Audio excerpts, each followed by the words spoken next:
desde la antigüedad. Ok, un método que pues ya es antiguo, ok, ¿qué más? Que a pesar de todo, Que ya está probado. Sí, sí, diga. Que ya está probado, ya tiene fundamentos. Ok. Pues a grosso modo viene siendo lo que están comentando. En un método clásico, ¿verdad? Es un método ya viejo, ¿sí? Que a pesar de que ya tiene sus años, sigue siendo muy aplicado. ¿Y los métodos clásicos cuáles son? Volumetrías y gravimetrías. Entonces aquí voy a tener lo que es la gravimetría y la volumetría. El día de hoy nos vamos a centrar principalmente en lo que es la gravimetría. Ya en la segunda parte del curso veremos volumetría y por último veremos un método instrumental. Aquí, jóvenes, pues bueno, los métodos instrumentales, pues obviamente, ¿qué es lo que vamos a ocupar como punto de partida?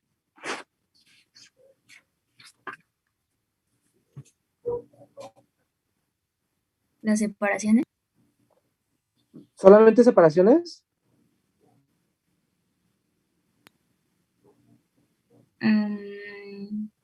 También.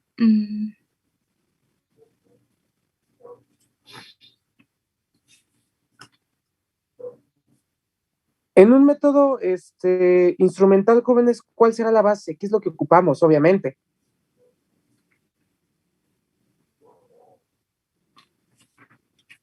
¿Algún instrumento en específico?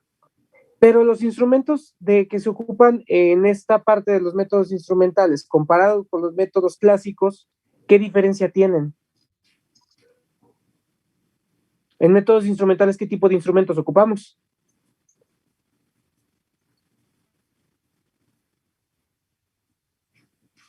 Los analíticos.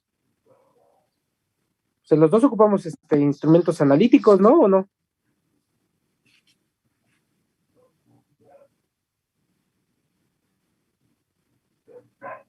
¿Qué tipo de instrumentos se ocuparán en los métodos instrumentales?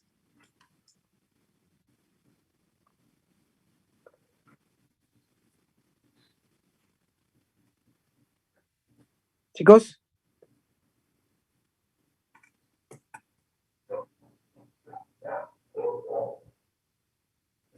A ver, ¿cuáles son los instrumentos que se ocupan en gravimetría?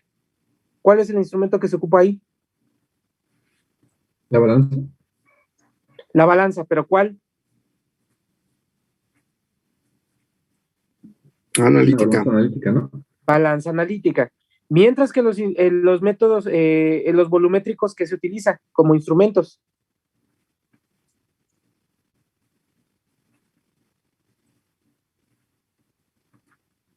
Buretas. Bureta, ¿qué más? Probeta. ¿La probeta es un instrumento? Órale. Ay, perdón, no. Pipeta volumétrica. Pipeta volumétrica, ¿qué más? ¿Matraz volumétrico? ¿Forrados? Matraz volumétrico, no aforado, matraz volumétrico. ¿Sí? Entonces, esos serían los instrumentos que se utilizan en volumetría. ¿Y cuáles serán algunos ejemplos de instrumentos que se ocupan en métodos instrumentales? El espectrofotómetro.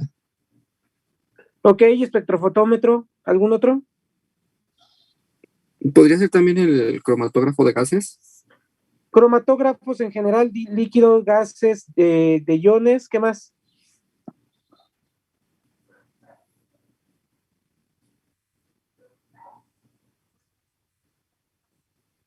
Potenciómetro, ¿sí?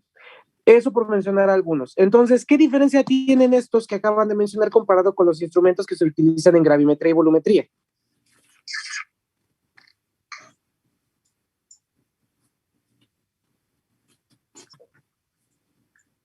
¿Qué diferencia hay? Que los métodos instrumentales ya están calibrados con un estándar, ¿no? ¿Y a poco los métodos clásicos no podría ser lo mismo? Pero siento, bueno, un profe nos comentó que los métodos instrumentales minimizan el error al máximo a los métodos clásicos. porque ahí Bueno, intervienen otro tipo de pruebas. también hay un criterio de selección, porque puede ser que un método, que yo tenga un método clásico que me permita resolver mejor el problema que el método instrumental. Los métodos instrumentales son más caros. Ahí hay un criterio de selección entre los métodos clásicos y los métodos instrumentales. ¿Cuál creen que sea el criterio de selección entre uno y otro? ¿Los niveles de qué?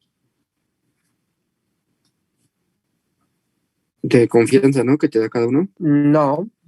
Un método instrumental puede ser igual o menos preciso o más preciso que un método clásico. Pues en teoría puede ser más preciso, ¿no? Bueno, si se usa bien. Sí, estoy de acuerdo, pero supongamos de que tú tienes una muestra de río con altos niveles de hierro, por ejemplo, o de cromo. ¿Utilizarías un método instrumental para determinar la concentración de cromo presente en esa agua, considerando que está muy concentrado el analito? No, Entonces, ¿qué métodos utilizarías? ¿Clásicos o instrumentales? el clásico. ¿Cuál es el criterio de selección? Que pues en esa muestra de río hay, pues otras cosas que podrían interferir y causar un mayor error. No, no va por ahí el asunto.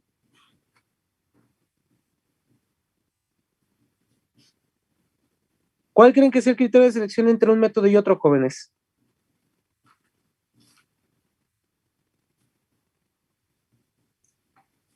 Pues las necesidades que tengamos sobre la muestra, ¿no? Tampoco. Bueno, esa puede ser un punto importante, pero con respecto a lo que acabo de decir, de lo de esa muestra de río, de hecho ahí está implícito la respuesta.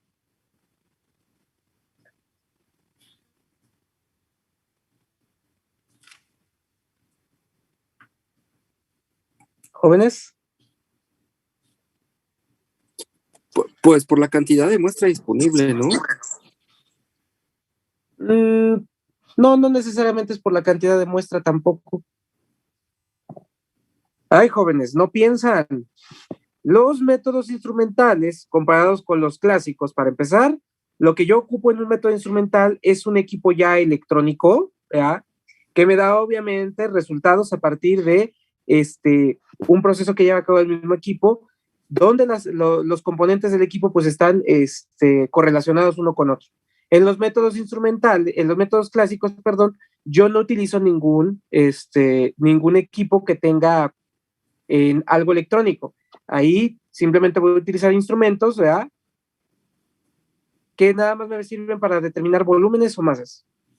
Ahora, el criterio de selección de cada uno de estos son los niveles de concentración del analito presente en la muestra. Si el analito está muy concentrado y yo lo meto así a un método instrumental, ¿qué problema puedo tener? Lo puedes descalibrar, ¿no? No se descalibra.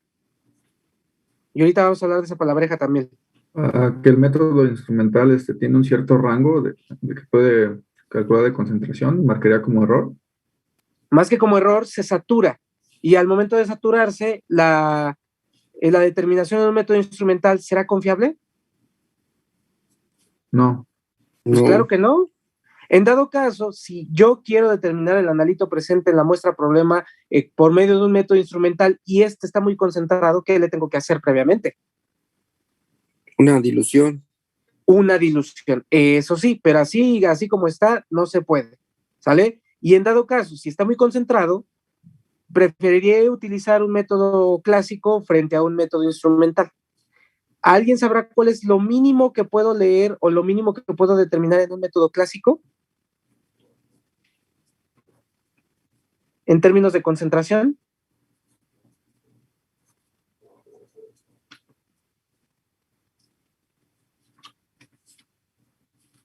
¿Cuánto será lo mínimo que yo puedo determinar con un método clásico? ¿No? No, .1 molar no es poco.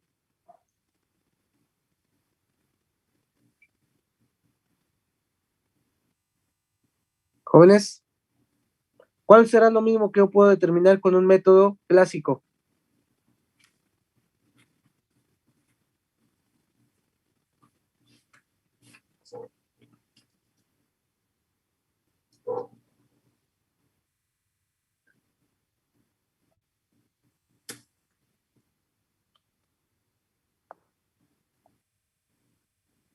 ¿No? ¿Nadie sabe?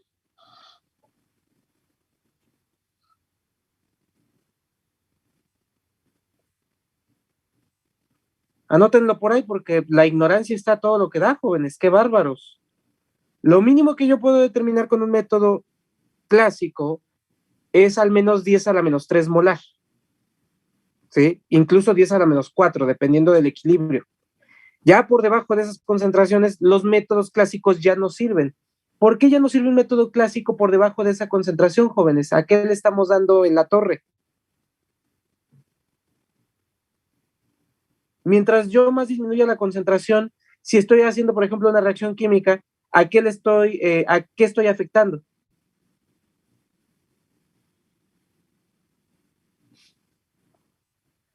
¿A la muestra? ¿Estás afectando la muestra? No, yo estoy hablando de métodos clásicos. A la concentración, ¿no? No, no es a la concentración, pues la concentración es la que debe de ser, nada más de que está sumamente diluido. Al momento de que yo realice la titulación de algo muy diluido, ¿qué estoy afectando? La cuantitatividad. Gracias, la cuantitatividad del método, ¿sí? Entonces está afectándose la cuantitatividad, pero bueno, después platicaremos un poco más de ello cuando lleguemos a volumetría. El punto es de que aquí los criterios de selección de los métodos va a depender de la concentración del analito presente en la muestra y obviamente de la muestra misma, como por ahí estuvimos mencionando. En los métodos instrumentales, a veces esa muestra debe de pasar por un proceso por un tratamiento, ¿sí? Entonces, hablemos primero de algunas cosas. Antes de irme a lo de la muestra, primero vamos a hablar de gravimetría. Volumetría lo veremos después. La gravimetría, jóvenes, ¿en qué se divide? Para empezar, ¿qué es un método gravimétrico y cómo se clasifica?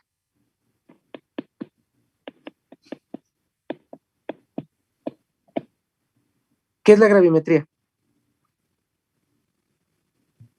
¿Qué investigaron?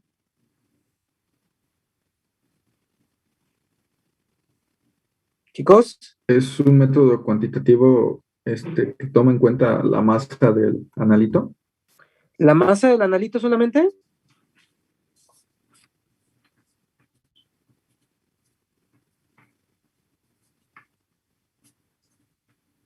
Toma en cuenta la masa y la concentración del analito si es que hubo un cambio en su masa. Así lo encontraron en las referencias, ¿qué es gravimetría? Está como muy mal redactado eso. A ver, alguien que lo componga. ¿Qué es un método gravimétrico?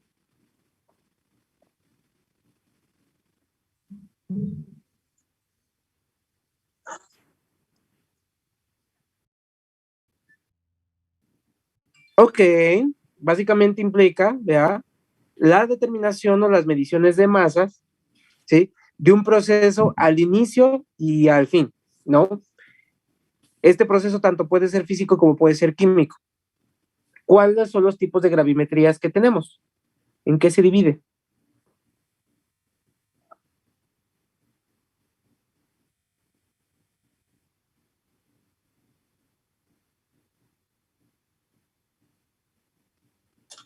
Yo encontré que son tres, que es volatilización o destilación, extracción y precipitación.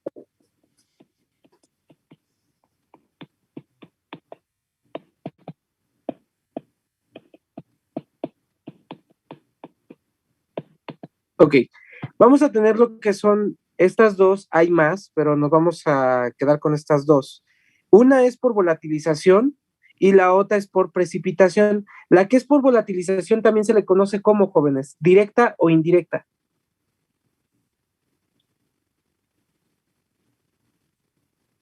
Directa, ¿no? ¿Directa?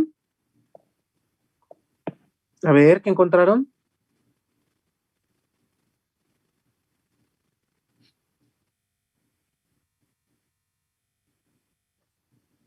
¿Jóvenes?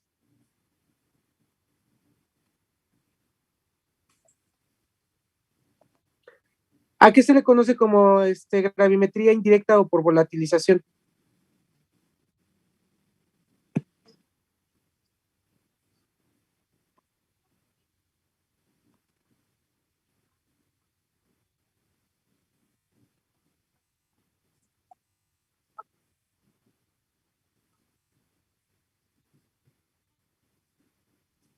Ujú.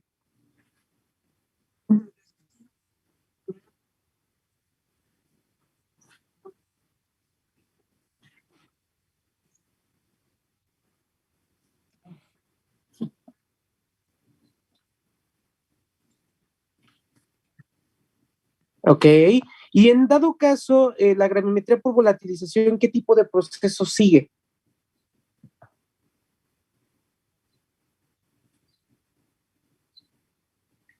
¿Qué tipo de proceso tenemos ahí? ¿Físico o químico, jóvenes? Químico, Es un ¿no? proceso. ¿A poco estás llevando, si estás llevando procesos químicos, eso qué implica? ¿Que va a haber qué? No, sí, ya reacciona el analito. Sí, perdón, es físico. Es un proceso físico, ¿sale? Entonces aquí la volatilización es un proceso, se lleva a cabo por un proceso físico y como lo dijo su compañera, yo voy a determinar la masa del inicio y la masa de un residuo, ¿no? Obviamente, el analito, antes de que continúe, jóvenes, recuérdenme qué es analito.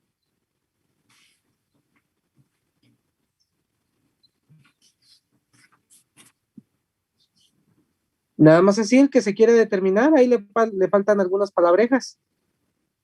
¿Es la especie de la cual se quiere saber su concentración? ¿Especie qué? Le falta una palabra ahí. Química. Es la especie química de la cual se quiere determinar su concentración, la cual es objeto de estudio. Ok, eso es el analito, ¿sale? Y en este caso, en la volatilización, jóvenes, ¿cuál es el analito más común de todos? ¿Qué es lo que queremos determinar en una gravimetría por volatilización?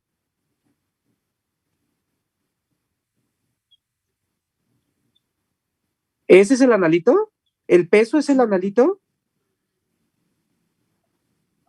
¿Quién es el analito en una gravimetría por volatilización?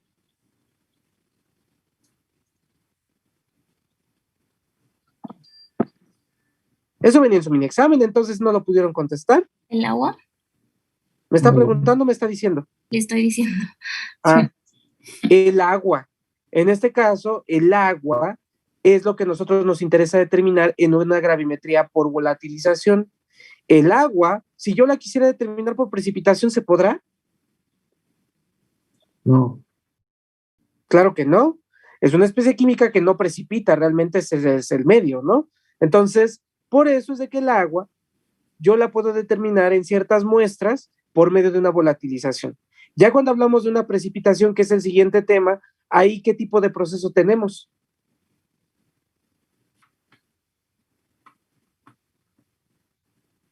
¿Ya es un proceso químico? Ese ya es un proceso químico donde obviamente qué es lo que está ocurriendo. Una reacción química, ¿no? Una reacción química donde voy a obtener qué cosa. Un precipitado. Un precipitado. Entonces, esa es la diferencia entre lo que es una gravimetría por volatilización y una gravimetría por precipitación. Otra vez, el fundamento de las gravimetrías es la determinación de la masa, ¿sí? Obviamente, ¿cuál es el instrumento que vamos a ocupar aquí? ¿La balanza analítica?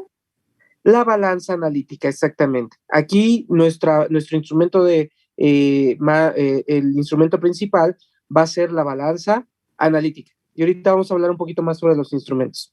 Entonces, en este caso, pues vaya, tenemos que considerar ciertos puntos para poder realizar una gravimetría por volatilización. Antes de ondear un poquito más en el tema, jóvenes, voy a hablar rápidamente sobre lo que son los instrumentos o el material de laboratorio de manera general. El material de laboratorio, jóvenes, nosotros lo podemos dividir en dos.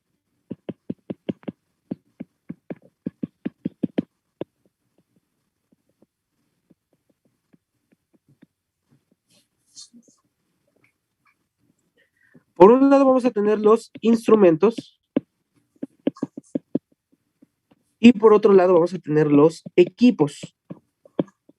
¿Qué es un instrumento y qué es un equipo, jóvenes? ¿Cuál será la diferencia entre uno y otro? Y de ahí vamos a ir desglosando. Los instrumentos son ahora sí manuales, mientras que los equipos pues son prácticamente automáticos. No. para nada.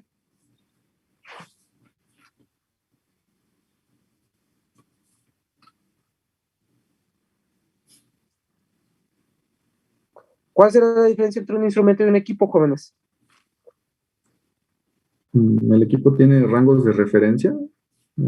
¿Qué es eso de rangos de referencia? Mm, A ver.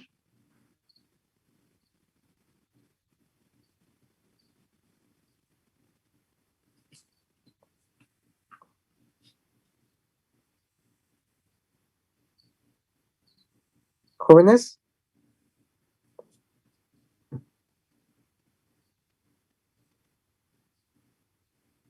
¿Cuál será la diferencia entre un instrumento y un equipo de laboratorio? ¿Puede ser que el equipo necesite de una calibración?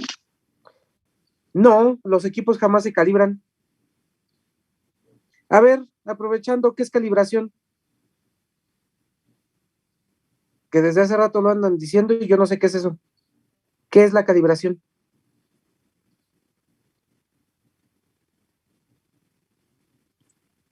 Es se le llama el proceso de ajustar un equipo con un estándar determinado. Está incompleto. ¿Cualquier persona puede hacer calibración? Y realmente no es No solamente, no. no, tienen que estar capacitados para bueno, en este Más- caso, como preguntaste de equipos, tienen que estar capacitados para calibrar ese equipo. no es capacitado, es otra palabra. Porque tú puedes estar capacitado para realizar la verificación, pero no eres la persona adecuada para hacer una calibración.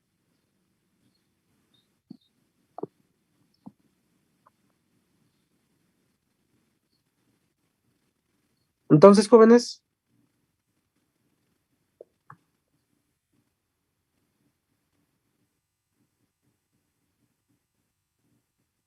¿qué es una calibración?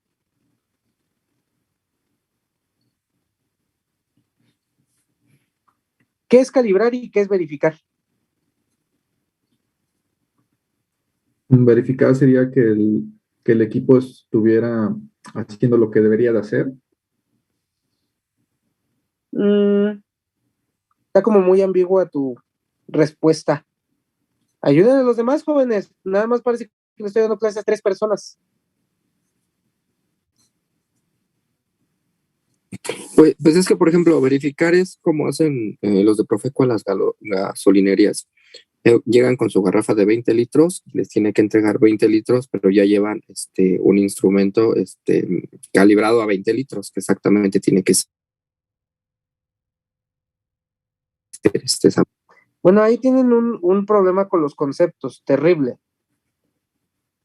A ver, otra persona que diga, o bueno, ayúdenle a su compañero sobre qué es la calibración y qué es la verificación. Tienen idea, pero no está correcto.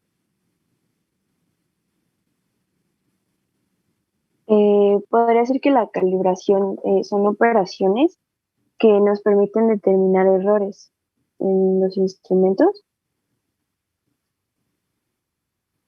¿Solamente errores? Incertidumbre. A ver, chamaquitos. Otra vez, ¿cualquier persona puede hacer una calibración? No. Ahí está. Tiene que ser un personal certificado, ¿verdad? Y calibrar básicamente qué es lo que estoy haciendo. Estoy realizando una qué. ¿Con qué?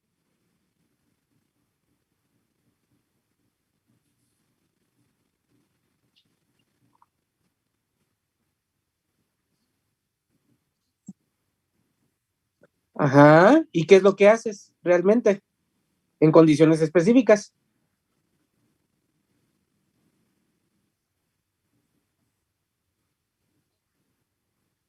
¿Y qué haces con ese patrón? No es ajustar. Es otra palabra. No. Comparar, ¿no? La definición no puede estar en lo comparar. ¿Sí? Entonces, en una calibración debe de ser personal certificado y lo que yo estoy haciendo es comparar con un patrón que previamente ya fue comparado con otro patrón, que previamente fue comparado con otro patrón, y eso es a lo que se le conoce como trazabilidad, chamaquitos, ¿sí o no? Esa comparación con diferentes patrones hasta llegar con el patrón nacional, por ejemplo, ¿no? Entonces, el punto es de que la calibración, ustedes jamás van a calibrar a menos de que se encuentren certificados. Lo que ustedes sí hacen es ¿qué cosa? Verificar. Verificar. Ustedes verifican. Y la verificación, básicamente, ¿qué es lo que estoy haciendo? ¿Qué es lo que voy a verificar en un instrumento? Porque lo que se verifican son los instrumentos, no los equipos. Que funcione correctamente. Que funcione correctamente, básicamente. Ahí, por ejemplo, cuando ustedes tengan sus balancitas, las balanzas, ustedes van a ver que tienen una pesita. Esa pesa seguramente viene certificada, a pesar de que no nos den el documento de verificación o el documento de calibración de la pesa, pero esa pesa me permite verificar que mi balance esté funcionando adecuadamente. ¿Están calibrando la balanza nada más por hacer ese proceso? No, solo estamos verificando. Solo verificando que esté funcionando adecuadamente. ¿Sí? Entonces, ese sería un proceso de verificación. Cualquier hijo de vecino, cualquier persona lo puede hacer. ¿Vale? Ahora, todavía no ha quedado claro cuál es la diferencia entre un instrumento y un equipo, jóvenes. Y otra vez, hace rato que vimos métodos instrumentales, mencionamos algunos instrumentos ahí desde el punto de vista electrónico, pero aquí los instrumentos, bueno, el material de laboratorio me estoy refiriendo exclusivamente al material de vidrio, ¿sale? Y el material de laboratorio de vidrio se puede clasificar como instrumento y equipo. ¿Cuál creen que sea la diferencia entre uno y otro? Antes de irnos a ejemplos. ¿Cuál es la diferencia entre instrumento y equipo? Las escalas y la precisión que manejan. Ok, eso de escala, ¿cómo se le conoce generalmente? ¿La qué? No es escala, tiene otro nombre. ¿Lo vieron en el laboratorio de física, jóvenes? Ay, maestro, es que yo marqué eso. ¿Cómo se atreve a preguntarme de ahí?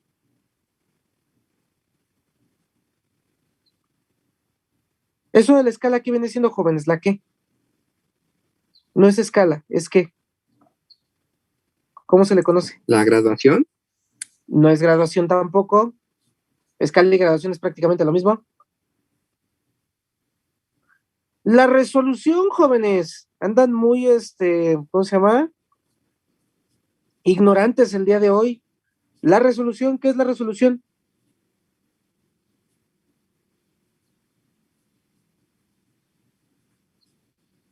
Jóvenes.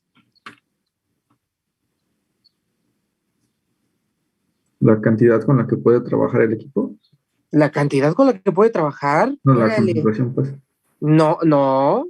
¿A poco una balanza te da concentración? No. No, es la medida máxima que te puede entregar el instrumento que usas. ¿Máxima? Mínima, ¿no? Máxima. ¿Precisa? ¿Eh? Sí, ¿no? ¿O precisa? Es que no sé cómo. No, chamaquito.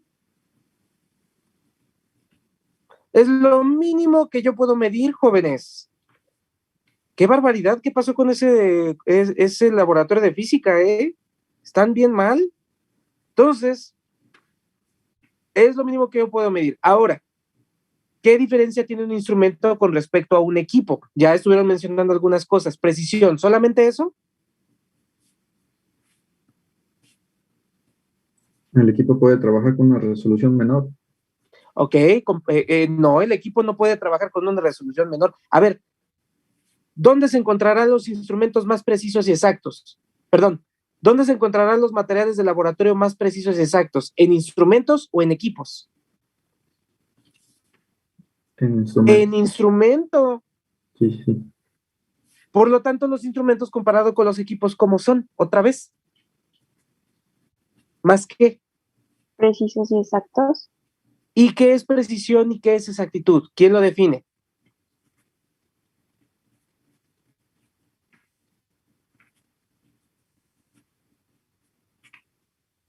¿Qué es precisión y qué es exactitud?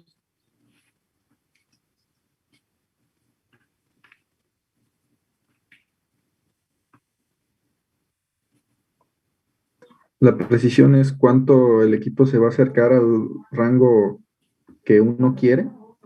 ¿Al rango que uno quiere? ¿Así lo investigaste? Yo como que no te creo tanto. Chequen sus previos, jóvenes. ¿Qué fue lo que investigaron como precisión? Proximidad entre las indicaciones o valores medidos en mediciones repetidas de un mismo objeto. Ok, entonces, en una serie de mediciones es básicamente la dispersión que existe entre esas mediciones. ¿Sí o no? ¿Sí o no, jóvenes?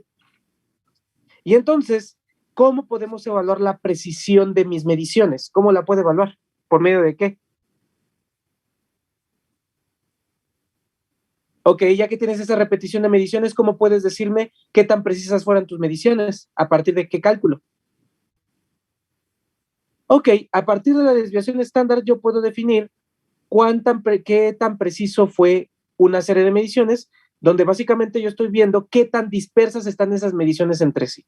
Y ahí incluso podemos meter otro concepto que me permite determinar en términos de porcentaje, ¿verdad?, qué tan preciso fue el método, sobre todo para métodos validados.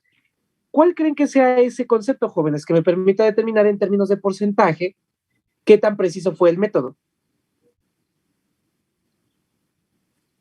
Los niveles de confianza del método. No, los niveles de confianza son otra cosa. Ahorita estoy hablando de precisión.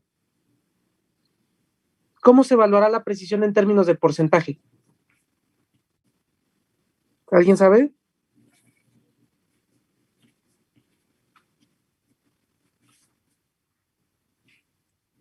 No, no es varianza.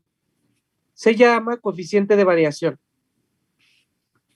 Una cosa es la varianza y la otra es el coeficiente de variación.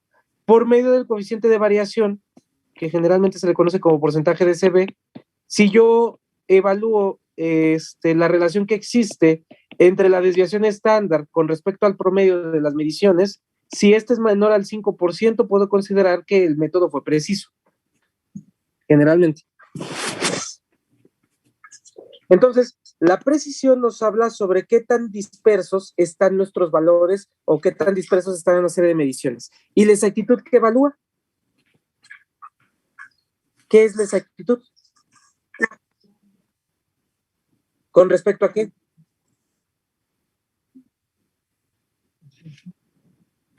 A un valor convencionalmente verdadero. Entonces, la exactitud, ¿sí?, básicamente es qué tan cercano está el valor observado o el valor obtenido con respecto al valor teórico o convencionalmente verdadero. ¿Y cómo se evalúa la exactitud? ¿Por medio de qué?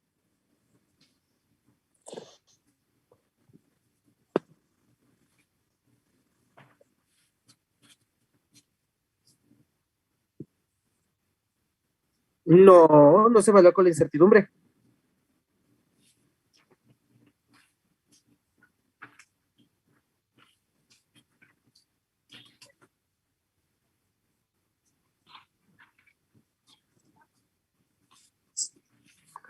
A ver, jóvenes, ayuden a su compañera.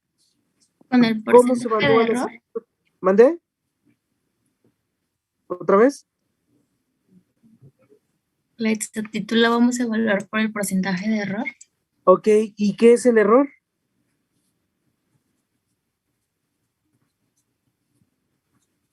Es la medida de un instrumento o sistema para un valor medido específico.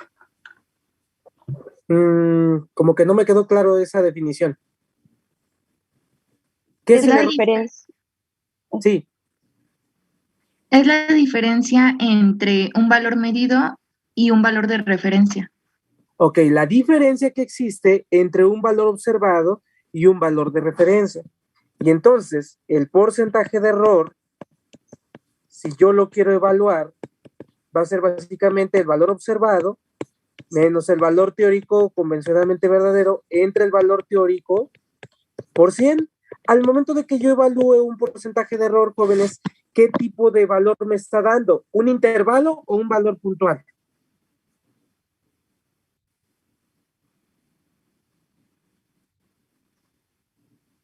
Un Jóvenes, valor puntual. un valor puntual. Este valor puntual ¿va a tener unidades?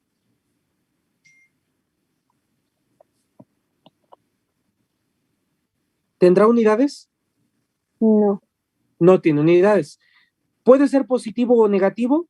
¿O solamente es positivo? solo positivo. Pues claro que no. Ustedes en el laboratorio de física o los físicos generalmente siempre les piden que saquen el valor absoluto. Eso es un error en química. En química tanto puede ser positivo como puede ser negativo. Puede ser un valor positivo o negativo. ¿Qué quiere decir que sea positivo o negativo? Que estoy determinando más de lo que debería o que estoy determinando menos de lo que debería. Y luego entonces, una vez que yo determine el porcentaje de error, ¿cómo podríamos calcular el porcentaje de exactitud del método?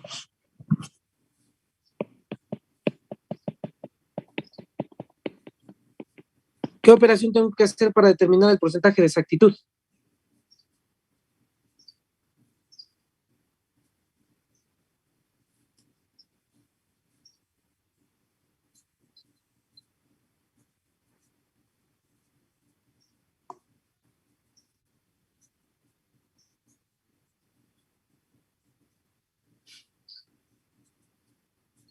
Jóvenes.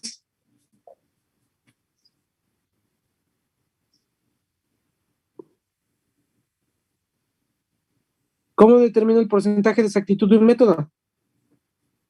¿Qué es lo que tengo que hacer?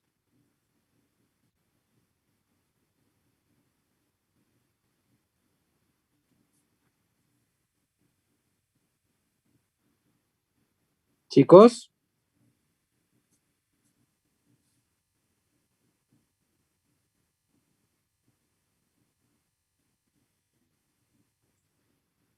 Jóvenes, ¿cómo determino el porcentaje de exactitud?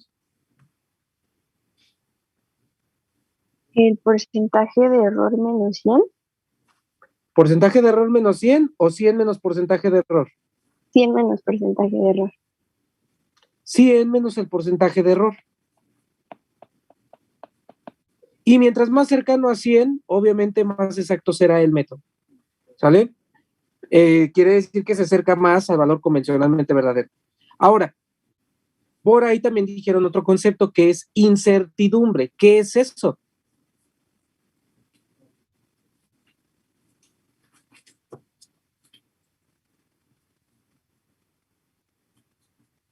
¿Qué es la incertidumbre? Yo encontré que era la suma de los errores tanto aleatorios como sistemáticos. ¿Dónde encontró eso? En la wiki, maestro. No, no es eso. ¿Qué es incertidumbre? Encontré otra cosa, pero no me quedó muy claro el concepto. A ver. ¿qué O sea, encontró? dice parámetro no negativo que caracteriza la dispersión de los valores atribuidos a un mensurando. O sea, mensurando pues es la magnitud que deseamos medir, a partir Ok. de la información que se utiliza. O sea, por eso, aunque la última parte no me quedó muy clara. A ver, vamos desglosando justamente eso que acaba de mencionar. En algún punto de toda la definición que acaba de decirnos, ¿mencionó error? No, ¿Sí o no? No, No. El error y la incertidumbre, jóvenes, son cosas completamente diferentes. Siempre las andan asociando una con la otra, no entiendo por qué, pero el error nada que ver con la incertidumbre. El error, otra vez, ¿con quién está aparentado? ¿El error con quién se aparenta? Con la exactitud. Con la exactitud del método. El error no está aparentado con la incertidumbre. ¿Sale? Ahora, la incertidumbre, de manera coloquial, ¿qué viene siendo? Cuando ustedes dicen es que tengo la incertidumbre si voy a pasar este semestre el curso de experimental 1, porque aparte no me di de baja. Que ¿Qué no quiere sabemos decir ahí eso? ¿Que no qué? La probabilidad de que pase algo, o sea, de que en este caso si aprobáramos o no. Y cuando ustedes tienen eso de que si aprobarán o no, ¿qué viene siendo? Es una ¿qué? En una palabra. ¿Duda? Duda. Certeza. Certeza, exactamente. La incertidumbre es una duda, ¿sí? Es un sí o un no. A ver, vuelva a leer, señorita, la definición que nos dijo y la vamos a ir desmenuzando. Parámetro no negativo que Primero caracteriza eso, dice eso, parámetro no negativo, ¿sale? Parámetro no negativo. Por lo tanto, el valor que yo obtenga de incertidumbre, jóvenes, ¿va a poder ser negativo? No. No, porque dice que es parámetro no negativo. Continúe, por favor.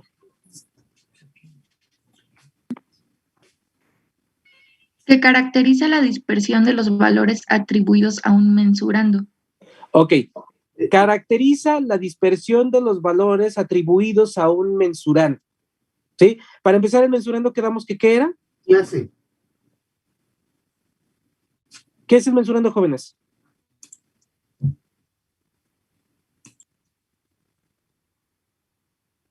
Chicos, ¿qué es el mensurando? La magnitud particular sujeta a medición. Magnitud sujeta a medición. Que en este caso, si nosotros estamos hablando, por ejemplo, de la determinación de la humedad de una muestra problema, ¿cuál es el mensurando ahí?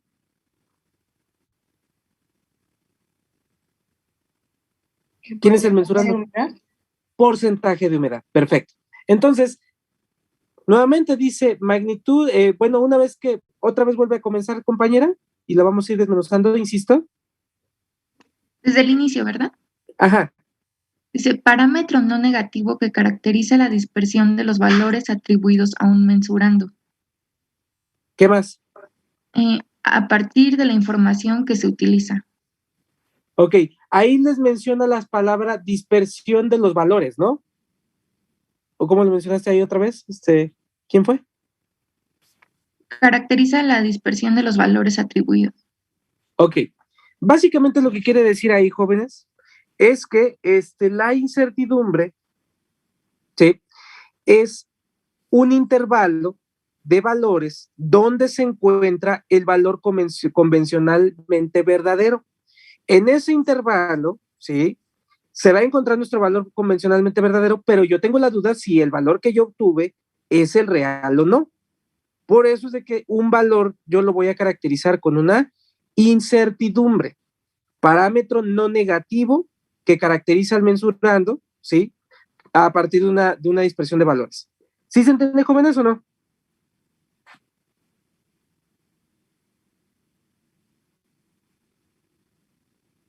Chicos.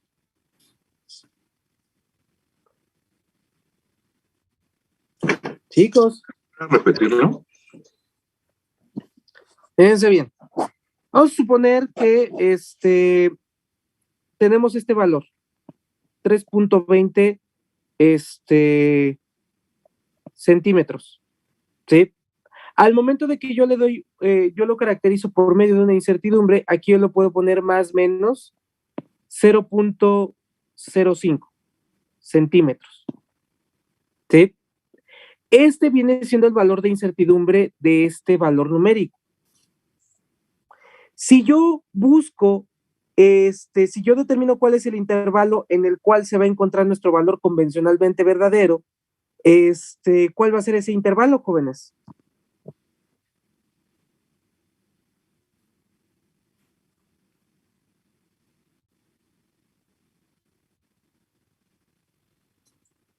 ¿Cuál es el intervalo que se saca de aquí? De 3.15 a 3.25, ¿no?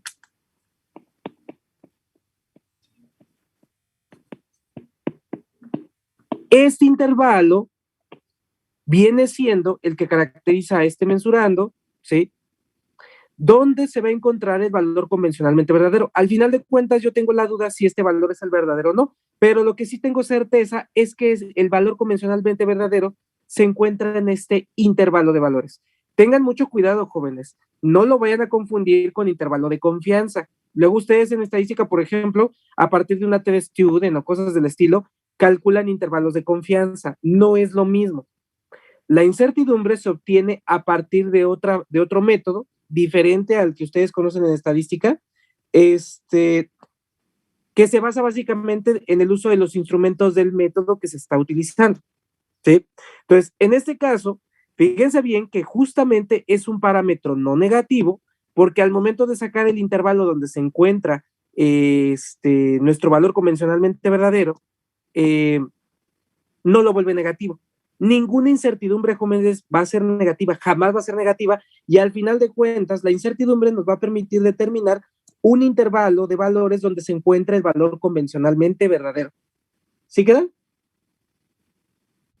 ¿Sí o no, jóvenes? Sí. Sí. ¿Dudas, comentarios? ¿No? Ok. Entonces, otra vez, ya no van a volver a confundir lo que es el error con la incertidumbre. ¿Ya les quedó claro qué es error y qué es incertidumbre?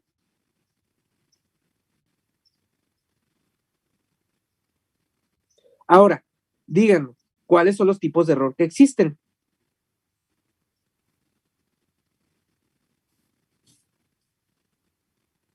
¿Tipos de error? Aleatorio, sistemático y bueno, también nos puso grosero. Ok, ¿y cuál es el error aleatorio? Yo encontré que era error en medidas, pero en mediciones repetidas de manera impredecible. De manera impredecible, por ejemplo.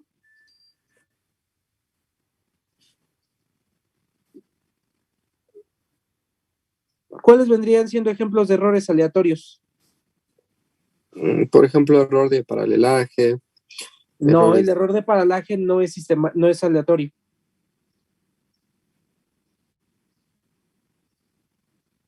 Ejemplos de error aleatorio.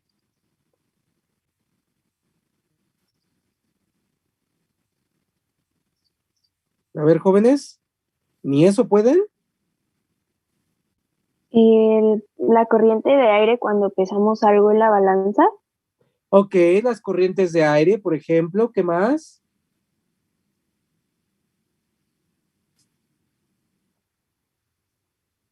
No, No, ese es ¿se ve que no? sistemático. Yo estoy hablando primero del aleatorio. Errores aleatorios, jóvenes, ¿qué encontraron?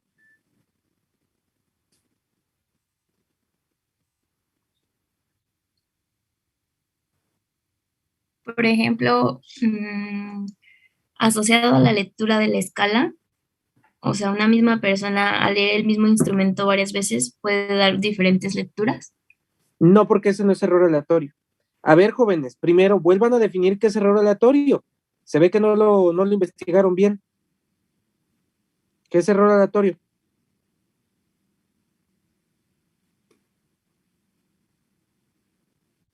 Pues un error causado por circunstancias ajenas al operador o al que está realizando el experimento. Ok, errores que son ajenos o sí, al momento de que ajenos al operador. Entonces, ¿cuáles podrían ser ejemplos de esto que acaban de mencionar?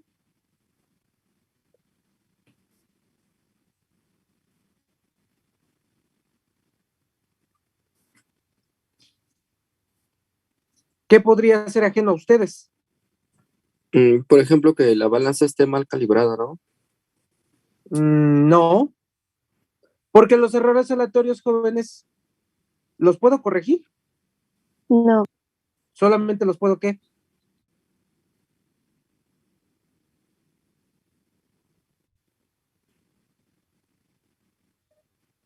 Solamente los puedo, ¿qué? Minimizar. Los puedo minimizar, más que minimizar, los puedo detectar. Entonces, ¿cuáles son ejemplos de errores aleatorios? ¿Que la Podría ser, balanza esté sucia? No, ese no es un error aleatorio. podría ser cuando se trabaja con alguna especie química higroscópica y pues aunque se le pegue tantita agua, aunque nosotros tratemos de evitar eso. Se le pegue, órale, qué lenguaje, qué barbaridad. Como tiene el agua Sorba, adhesivo, pues pues. pega. Órale. Ay, ay, ay, jovencitos, ni hablar saben ya. Quiero ver esos primeros informes, a ver qué tal les va. No, jóvenes, eso no. Ejemplos de errores aleatorios. ¿Cuáles son?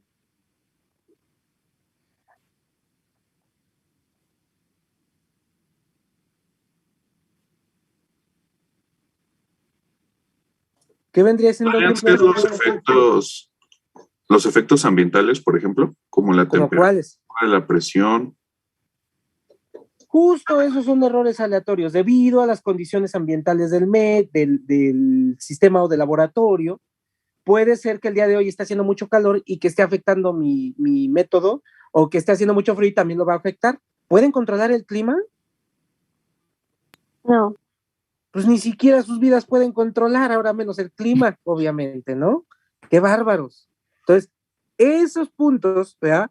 Que no puedo controlar, sin embargo, sí los puedo detectar.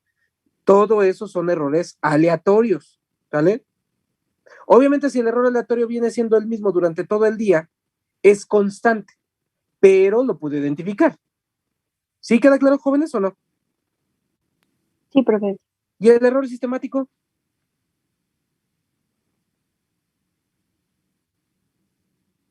¿Qué viene siendo el error sistemático? ¿Cómo se define? Son los que sí se pueden evitar, ¿no? Y corregir. Se pueden evitar y corregir. ¿Qué más? ¿Ejemplos? La calibración de la balanza. Ya quedamos, ¿tú vas a calibrar una balanza? No, Entonces, ¿cuál sería la palabra más La adecuada? verificación. Verificación de una balanza. Entonces, son errores que yo puedo corregir, que puedo detectar, y en dado caso, estos errores sistemáticos, ¿sobre quién se centran? Sobre el operador. Principalmente sobre el operador, ¿sale? Entonces, ¿cómo puedo hacer que el error sistemático disminuya? ¿A base de qué? Tener un operador capacitado para realizarlo. Y para que yo tenga un operador capacitado, ¿qué tuvo que hacer ese operador? Hacer bastantes repeticiones o repetitividad. Ok, hacer repeticiones.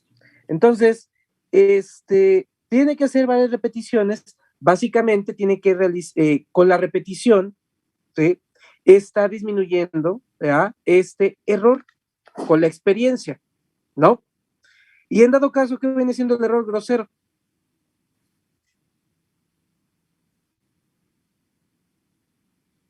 ¿Qué es el error grosero?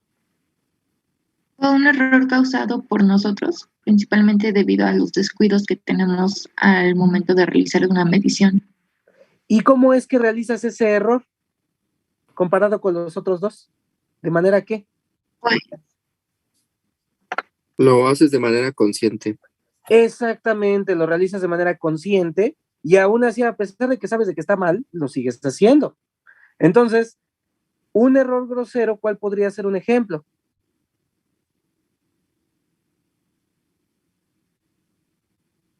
no leer el protocolo. Ok, por ejemplo, este es un error grosero y súper grosero. ¿Qué más? No verificar los equipos o No verificar los equipos y que los uses como. así ya mal, pues, por flojera. Pero más me refiero, por ejemplo, si tú llegas a la balanza, ¿en qué condiciones tiene que estar esta balanza de uso? Limpia. ¿Cómo? ¿Limpia y qué? ¿Solamente limpia? ¿Solamente cerrada?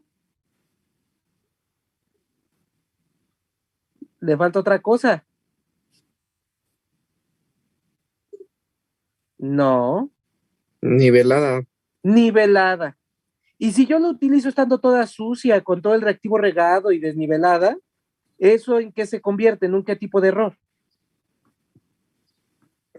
Pero Entonces, cero. grosero, porque yo sé que no debo de utilizarla así, sin embargo la utilizo así. ¿Queda claro, jóvenes, o no? Ahora, ya que vimos todas esas definiciones, errores, actitud, incertidumbre, ¿verdad? ¿Ya me podrán decir cuál es la diferencia entre un instrumento y un equipo?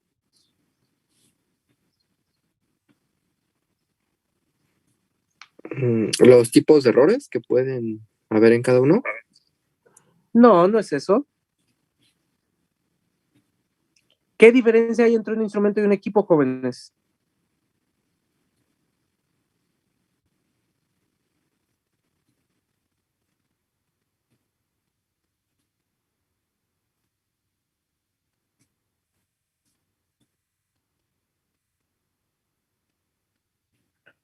¿Cuál es la diferencia?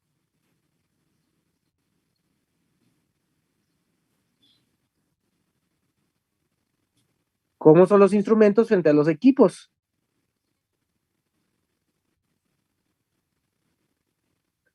Chicos, Pues lo que habías dicho, ¿no, Colin? Que unos son electrónicos y unos son manuales, ¿no? no. Otra vez yo me estoy refiriendo a material de laboratorio de vidrio. ¿A poco el material de laboratorio de vidrio es electrónico? Ah, perdón, la resolución. No solo la resolución, ¿qué más? Que los instrumentos son más precisos y exactos.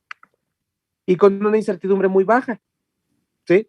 Entonces, dentro del material de laboratorio, ¿cuáles pueden considerar como instrumentos?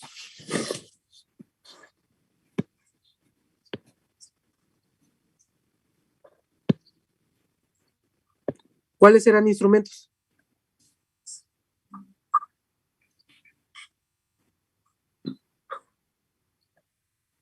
Ya los conocen, han trabajado con ellos. ¿Cuáles son instrumentos?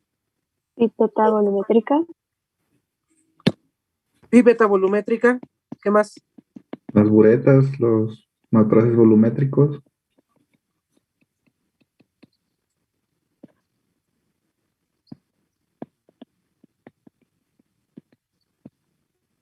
Y falta uno, que sí es electrónico. Balanza. Balanza analítica.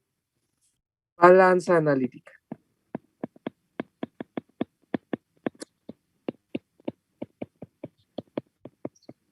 Obviamente todo lo que no se encuentre en esta parte lo vamos a considerar como equipo. Y todos los métodos instrumentales, espectrofotómetro, cromatógrafo, polarímetro, etcétera, también se van a encontrar en esta lista. Pero de los métodos clásicos, de los materiales que vamos a utilizar, la pipeta volumétrica, la bureta, el matraz volumétrico y la balanza analítica son los instrumentos. Todo lo que no esté ahí está en equipo. Ejemplo de equipo.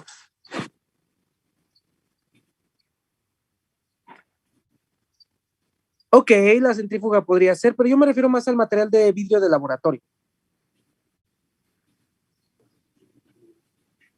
¿Qué entrará en equipos, jóvenes? ¿O ya se les olvidó el material de laboratorio? ¿Matraz qué? Erlenmeyer, señorita. Los tubos de ensayo. Ok, tubos de ensayo, ¿qué más? El vaso de precipitados. El Probeta. vaso de precipitados, muy bien, ¿qué más? La ¿Qué más? probeta. Probeta. El agitador. El agitador. Las pipetas, ¿qué? Pasteur. Graduada. Embudo de separación. ¿Qué me pueden decir de la balanza? ¿Qué balanza entraría acá en dado caso? La Granataria. granataria, ¿no? Gracias.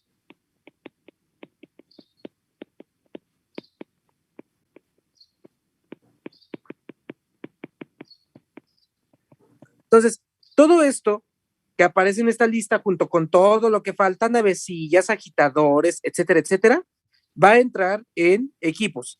Algunos sí nos van a servir para medir, otros no. La probeta me sirve para medir, pero la probeta comparada con una pipeta volumétrica, obviamente, ¿con cuál preferiría medir?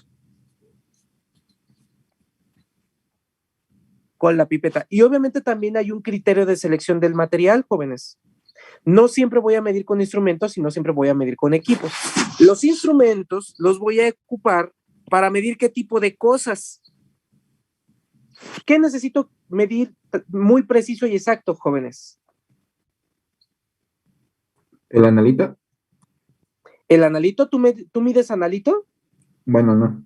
No. Entonces, ¿qué es lo que Masas mides? y volúmenes ¿De qué? de la muestra. Ahí ya les dijeron los dos. ¿Patrón qué? Primario. Patrones primarios. Y ahorita voy a dejar eso de lado, no les voy a preguntar ese concepto porque viene más adelante. Patrón primario. ¿Y cuál fue el otro que dijeron que debemos de medir con instrumento? Aparte del patrón primario, ¿qué más?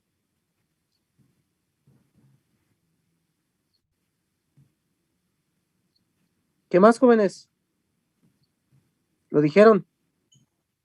El analítico. Órale.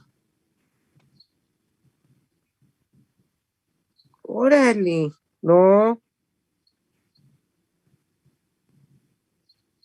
Alguien lo dijo ¿La bien. muestra? ¿Me está preguntando o me está Le diciendo? estoy diciendo. Ah, es que la muestra, para mí eso es pregunta. Entonces, la muestra problema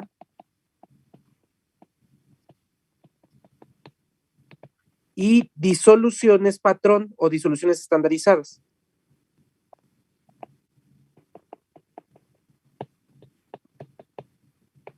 Insisto, vamos a andar un poquito en esto cuando lleguemos a volumetrías. En el caso de los equipos, yo lo voy a utilizar para poder medir medios de reacción,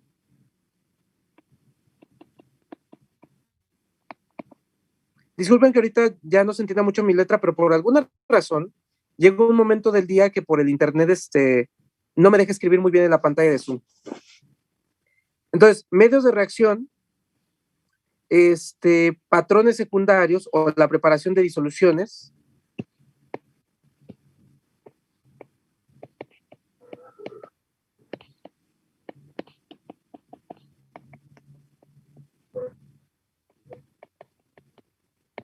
Y entiéndase que la preparación de disoluciones puede ser patrones secundarios o amortiguadores, disoluciones amortiguadoras. Básicamente todo lo que no requiera una medición precisa y exacta, yo voy a utilizar equipos de laboratorio. Ustedes, por ejemplo, chicos, ya llevaron microbiología, supongo. ¿O me equivoco? ¿Sí o no, jóvenes? Ok. En microbiología, cuando lleva uno al laboratorio, generalmente en los medios de cultivo, por alguna extraña razón, sus profesores todo lo hacen en material volumétrico. Realmente, lo importante de un medio de cultivo, por ejemplo, en microbiología, es que el pH del medio sea el que debe de ser. ¿Será importante realizar el amortiguador utilizando material volumétrico o instrumentos de laboratorio? ¿Sí o no, jóvenes? Díganlo fuerte. No, claro que no. No tiene sentido porque al final de cuentas es un medio de reacción, un medio donde se van a proliferar las bacterias o los microorganismos que van a crecer ahí. Razón por la cual lo importante es de que sí el medio de cultivo cuente con el pH que debe de ser y por ende tienes que hacer tu amortiguador no en material volumétrico, sino lo vas a realizar en material, en equipo, ¿sí? En equipos de laboratorio. Yo lo peso en una balanza granataria, lo disuelvo con agua destilada, todo esto en un vaso de precipitados, agrego el otro reactivo midiéndolo con una probeta si es que se trata de un líquido, y luego entonces mido el pH con un potenciómetro, nada más para ajustar el pH. Todo eso lo puedo hacer perfectamente con equipos, no es necesario utilizar instrumentos. ¿Por qué? Porque al final de cuentas no voy a cuantificar nada. ¿Sí queda claro, chicos, o no? ¿Dudas, comentarios con esta parte? ¿No? Y aquí algo importante, cuando nos referimos a los instrumentos que son de volumen, por ejemplo, una pipeta volumétrica, yo le voy a decir, pues tengo una pipeta volumétrica de 5 mililitros. Le vamos a adicionar este punto cero al valor nominal al valor de la pipeta. En el caso del matraz volumétrico, pues yo digo, tengo 50 mililitros de matraz volumétrico, 50.0. Si yo me refiero a un vaso de precipitados, acá yo voy a referirme a un vaso de 200 mililitros, pero este 200 ya no le puse este punto cero. Básicamente lo que estoy haciendo es agregar otra cifra significativa al valor del material. ¿Queda claro, jóvenes, o no? En el caso de los instrumentos se le agrega el punto cero, en el caso de los equipos no se le agrega ese punto cero. ¿Estamos o no, jóvenes? Sí, profesor. Eso es cuestión de nomenclatura, ¿vale? Ahora, ya hablamos básicamente de todo lo que es el material de laboratorio, ya hablamos de los instrumentos, de los equipos, ya hablamos un poquito sobre la clasificación de la química analítica y sobre lo que nos vamos a guiar el día de hoy. Vamos a ver la gravimetría por volatilización. Básicamente creo que ya tocamos todas las definiciones importantes y ahorita vamos a desglosar lo que nos falta. Otra cosa, jóvenes, antes de irnos a lo demás. ¿Qué es repetibilidad y qué es reproducibilidad? Eso me faltó aclarar.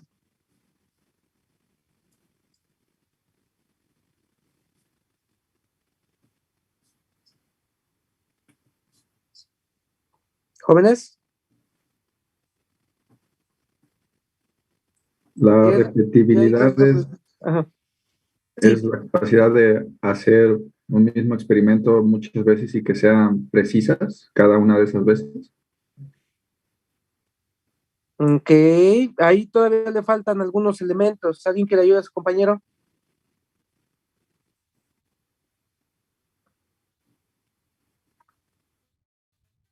¿Quién le complementa? ¿Jóvenes? ¿Qué es repetibilidad? Yo tengo que es la variación de varias mediciones obtenidas con intentos sucesivos y bajo condiciones definidas. ¿Esas condiciones definidas a qué se referirá?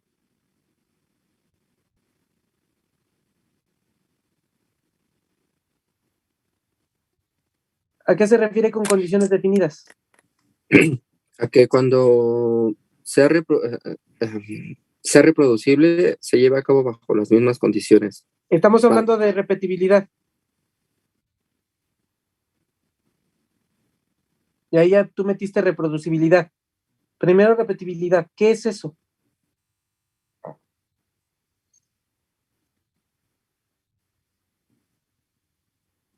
Que el método que use sea el mismo, ¿no?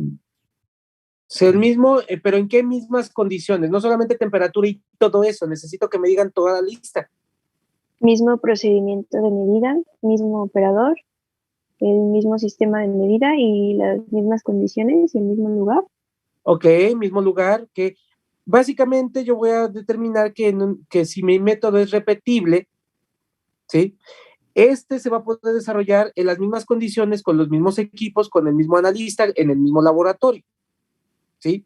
Eso sería en condiciones de repetibilidad. Mientras que en condiciones de reproducibilidad, ¿qué viene siendo eso de la reproducibilidad, jóvenes? Pues sería la repetición del mismo proceso, pero con diferentes, ¿cómo se llama? Condiciones. ¿Y cuáles serían diferentes condiciones? Diferente operador, diferente lugar, diferentes equipos, pero el mismo proceso, ¿no? Porque pues si no ya estarías haciendo otra cosa. Exactamente. Entonces vamos a hablar de un método que va a ser el mismo protocolo, pero este protocolo se va a llevar a cabo en diferentes condiciones de laboratorio, condiciones ambientales, condiciones de personal, etcétera, ¿sí? Y si el método es reproducible, pues ya ahí tenemos de ganancia, porque básicamente, ¿verdad? Los resultados, sin importar quién los haga, va a ser el mismo. Y esto, por ejemplo, hay laboratorios de análisis jóvenes, bueno, hay empresas que contratan laboratorios de análisis para poder verificar que sus métodos sean reproducibles. Lo mandan a un laboratorio que se encuentra aquí en la Ciudad de México, lo mandan a otro laboratorio que seguramente se encuentra en Toluca, y lo que quieren revisar es que el método sea reproducible independientemente de las condiciones y del analista del cual lo vaya a desarrollar. ¿Vale? Esa sería la diferencia entre repetibilidad y reproducibilidad. ¿Sí? ¿Dudas, comentarios? ¿Estamos de acuerdo o no, jóvenes? Ok, ahora, vamos a comenzar a entrar a lo que es la gravimetría por volatilización. Ya ahorita ya dimos todos los conceptos importantes que están alrededor de un método de análisis, ¿sí? Y vamos a comenzar a tocar lo que es una gravimetría por volatilización. Pero antes de llegar a ello, ¿qué se entiende por muestra, jóvenes? ¿Qué es la muestra?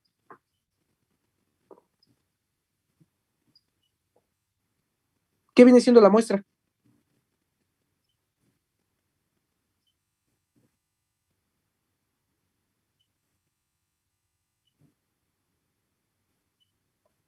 A cada rato la estuvieran mencionando, entonces si la mencionas es porque creo que sabes qué es. Dime. Por eso escuché una vocecita. Reactivo a estudiar. A ver, otra vez, ¿cómo? Se te cortó. ¿Podría ser la sustancia o reactivo a estudiar? ¿Sustancia? ¿La muestra será la sustancia? Órale. Te voy a regresar a Química General 1. ¿Qué sustancia?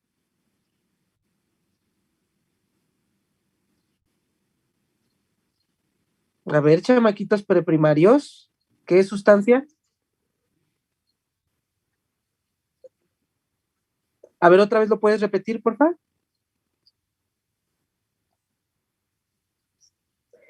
Y esa muestra generalmente, ¿qué viene siendo, jóvenes? ¿Es una qué?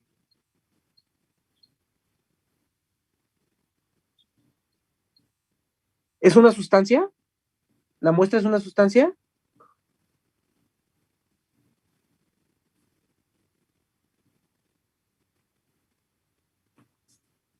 ¿Qué es la muestra, jóvenes? ¿Es una qué? Pues obviamente es un problema, pero a lo que voy es de que ¿qué es la muestra? ¿Cómo se encuentra esa muestra? Gracias. Está en una mezcla, es una mezcla que contiene obviamente diferentes sustancias y en específico en una muestra siempre vamos a analizar una de esas sustancias que le conocemos como analito. ¿Sí o no, jóvenes? Sí. Pero aquí lo importante es que entiendan es que las muestras generalmente ¿ya? Son mezclas, los cuales deben de llegar, debemos de tratar de cierta forma dependiendo del tipo de muestra. No es lo mismo una muestra sólida a una muestra líquida a una muestra gaseosa. Cada una de estas muestras se va a tratar de manera diferente previo al análisis y ya cuando lo analizo, pues lo voy a analizar, ¿no? Pero el punto es de que previo al análisis, esta muestra debe de tener un cierto tratamiento. Cuando yo voy a tomar esta muestra, jóvenes, esta muestra, ¿cómo es el criterio de toma de muestra? ¿Cómo debe de ser?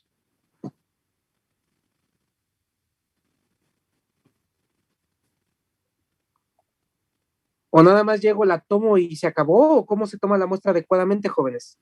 ¿Cómo debe de ser esta toma de muestra? Aleatoria. Aleatoria. Voy a tomar mi muestra de forma aleatoria. ¿Y qué más? ¿Qué más? ¿Solamente aleatorio? ¿Es lo mismo tomar 1 gramo de muestra, tomar 10 kilos de muestra si estoy hablando de toneladas de muestra? No, tiene que ser representativa. Gracias, tiene que ser representativa, ¿sale? Entonces, la toma de la muestra, jóvenes, tiene que ser de manera aleatoria y de manera representativa. ¿Aleatoria qué quiere decir? Si yo, por ejemplo, tengo un lote de cajas de harina, ese lote corresponde, no sé, supongamos 100 cajitas de harina. ¿A qué se refiere de que la toma de la muestra tiene que ser completamente aleatoria? Pues agarrar cualquier harina. Bueno, Sí, básicamente que al azar yo voy a tomar la muestra de todas esas cajas. ¿Cuánto sería lo representativo de 100 cajas, jóvenes? O lo representativo de cualquier cantidad de muestra, en términos de porcentaje.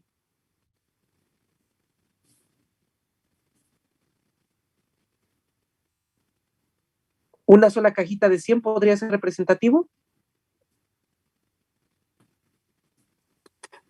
No, tenía entendido, Coli, no sé si esté bien que tiene que ser el 10 o 15%. El 10% del total, al menos, ¿vale? Entonces, yo de todas esas cajitas voy a tomar el 10% del total y a ese 10% es a lo que le voy a realizar el análisis. Por lo tanto, si yo tengo un lote que contiene 100 cajas, ¿cuánto corresponderá de manera representativa el número de cajas que debo de tomar de esas 100? ¿Jóvenes? ¿10?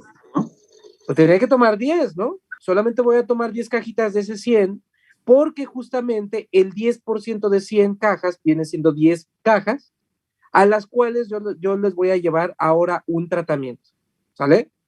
Dependiendo del tipo de muestra, insisto, va a ser la manera en cómo yo voy a tratar a la muestra, ¿sí? En el caso de los sólidos, bueno, antes de continuar, jóvenes, ya pasaron prácticamente 1:30, un poquito más de 1:30 de clase. ¿Quieren que les dé un descanso y continuamos hablando de cómo se trata la muestra? Porque de ahí ya viene justamente la parte de gravimetría. ¿Sí o no? Sí, un descansito, Colin, por favor. Por favor. Sí, de por sí llegaron con el cerebro fundido y si no les doy ese descanso, peor.